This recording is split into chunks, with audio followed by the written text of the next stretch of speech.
Panorama Indonesia yang indah turut bersinergi dengan kekayaan tradisi kebudayaan warisan para leluhur.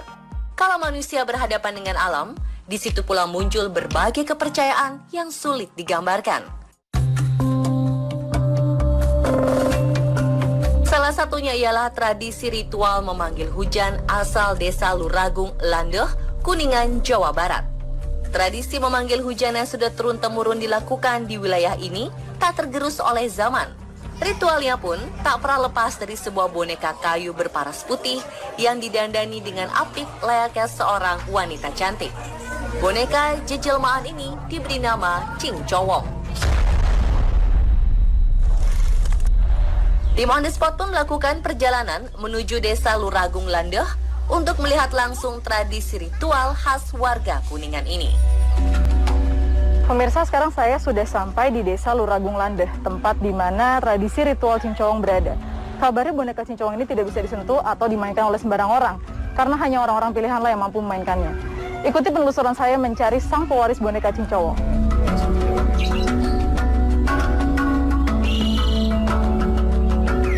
Sesampainya di desa Luragung, Landeh, kami masih harus mencari informasi di mana keberadaan boneka Cing Cowong hingga akhirnya kami bertemu dengan salah seorang anak dari sang pewaris. Kami bertemu dengan sang pewaris boneka Cing Cowong, yaitu Emak Nawita.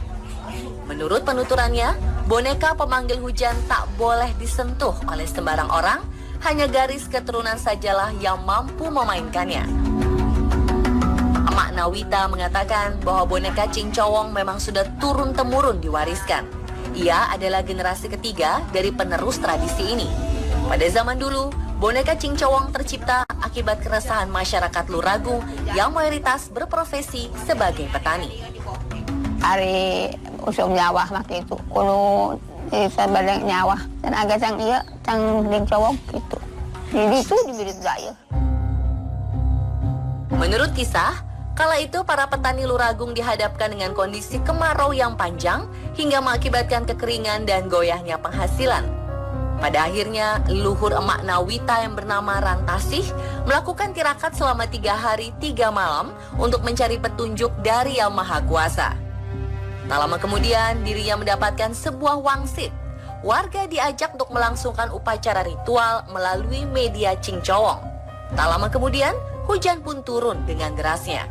Kisah inilah yang akhirnya mendasari munculnya kepercayaan setempat selama turun-temurun. Ritual Cing Cowong biasa dipimpin oleh seorang punduh, yakni Emak Nawita. Punduh adalah orang yang dianggap memiliki kemampuan khusus untuk berkomunikasi dengan kekuatan alam. Meski sudah berumur, Emak Nawita masih mampu melangsungkan ritual dan menghafal rapalan yang diturunkan kepadanya. Ia pun diharuskan berpuasa terlebih dahulu sebelum mementaskan Cing Cowong. Menurut kepercayaan setempat, jejelmaan Cing Cowong menyimpan aura magisnya tersendiri. Hanya garis keturunan sajalah yang bisa mewarisinya. Bahkan pewaris boneka Cing Cowong generasi keempat sudah ditentukan oleh Emak Nawita, yakni cucunya sendiri. Kalau bukan turunannya nggak bisa. Ya diam aja, dia nggak mau goyang kalau dipegang sama orang lain mah. Kalau musik juga nggak enak, dia nggak goyang. Marah diam aja, nggak mau itu goyang badannya. Kalau musiknya enak ya dia muter terus, goyang terus. Seorang punduh dipilih bukan berdasarkan kedekatan atau sesuatu yang bisa direncanakan terlebih dulu, melainkan panggilan batin. Calon punduh yang diwariskan akan diturunkan rapalan leluhur dan diwajibkan berpuasa terlebih dahulu. Iya, lagunya sampai buat ke Comberan, ngambil Cing Cowong sama ngisi Cing Cowong. Iya, harus dihafalin sambil puasa. 2 hari 2 malam harus masuk ke tubuh gitu, angin itu. Cucu dari Emak Nawita yang bernama Waskini juga bercerita kalau tak jarang ada orang yang bersikap sesumbar, mengatakan bahwa boneka Cing Cowong hanyalah boneka biasa. Orang tersebut bahkan menyentuh dan mengangkat boneka Cing Cowong tanpa izin. Alhasil bala menghampiri dirinya. Ya begitu, ada orang yang iseng pingin tahu katanya dia nggak percaya berat apa enggaknya, apa ada itunya enggak gitu, dia pegang. Terus setelah pegang cincongnya kan diam orangnya, suruh pergi sama saya, pergi, saya nggak boleh pegang itu cincong. Udah pergi, baru dia merontak pingin mukul orang itu, kejar terus sampai kena dia 7 hari, 7 malam tuh nggak bisa tidur, dia sakit kepala sampai ke sini ke emak, "Mak tolongin aku," katanya gitu. "Ini kepala saya sakit," diobatin sama emak.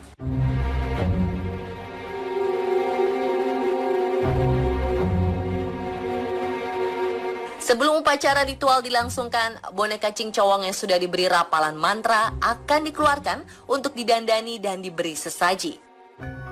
Boneka yang terbuat dari batok kelapa berparas putih ini akan didandani bak seorang wanita. Dipakaikan aksesoris anting, rok, dan baju berwarna kuning. Dililitkan sabuk dari kain berwarna putih. Lalu dikalungi untayan bunga Kamboja. Proses persiapan upacara ini harus dilakukan sesuai dengan aturan yang ada. Tak boleh ada satupun elemen yang tertinggal. Ya dia nggak suka kalau nggak ada sang satu aja udah nggak bisa nggak mau, dia nggak mau, kalau harus ada, harus siap. Pernah suka mimpi. Gimana ceritanya? Ya mimpi gitu, kok makanan gue kurang satu, katanya gitu.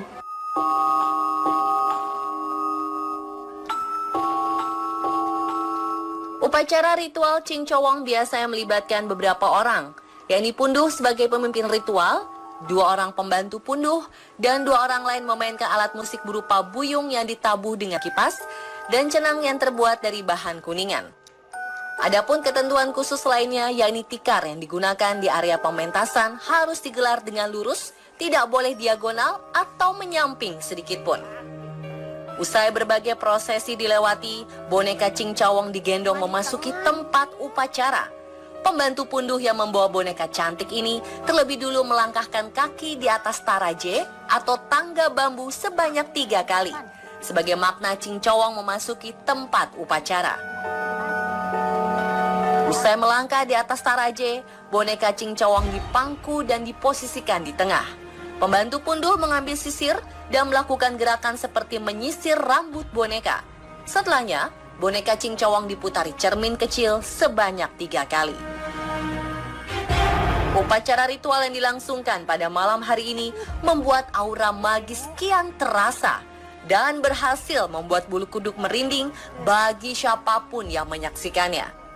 Ritual inti pun dimulai. Saat alat musik ditabuh, punduh dan pembantunya akan mengucapkan mantra dan nyanyian.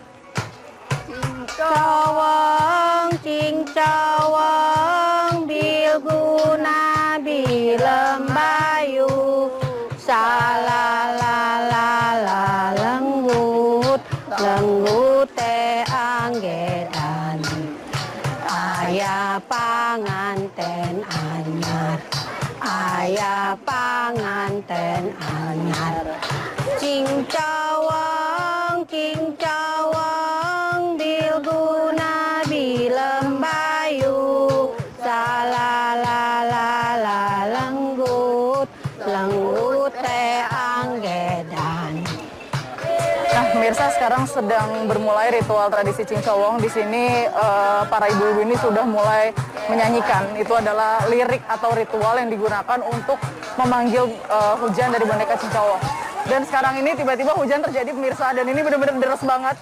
Ini benar-benar deras banget. Tiba-tiba, tadi itu sebenarnya cuma baru angin doang. Tadi itu baru angin-angin, baru dingin, yang tadinya panas, tiba-tiba angin dingin, berhembus kencang banget. Sekarang tiba-tiba hujan gede banget. Ling nasuk makaton, gelang-gelang layoni, layoni putra ma. Cincowong pun mulai bergerak ke sana kemari dengan sendirinya mengikuti alunan lagu. Emak Nawita dan pembantu punduh pun terlihat berusaha menahan gerakan boneka ini. Cuaca di lokasi upacara pun cukup aneh. Bisa berubah-ubah dalam hitungan menit. Setelah beberapa saat boneka cincowong menari-nari, tiba-tiba ia bergerak hebat hingga membawa pembantu punduh keluar dari area. Analiko jakru jakran.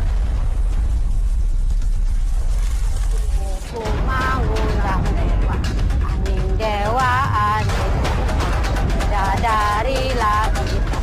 Suasana pun semakin memuncak ketika boneka cincong bergerak kencang hingga seolah mengejar para warga yang menyaksikan. Kabarnya boneka cincong kerap mengejar seseorang yang mengolok-oloknya dengan sebutan cincong.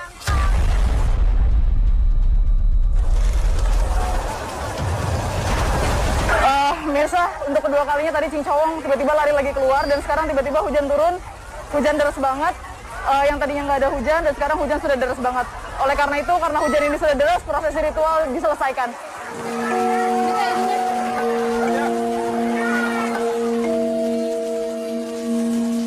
Usai upacara ritual dilangsungkan, tiba-tiba hujan deras membasahi kawasan Luragung.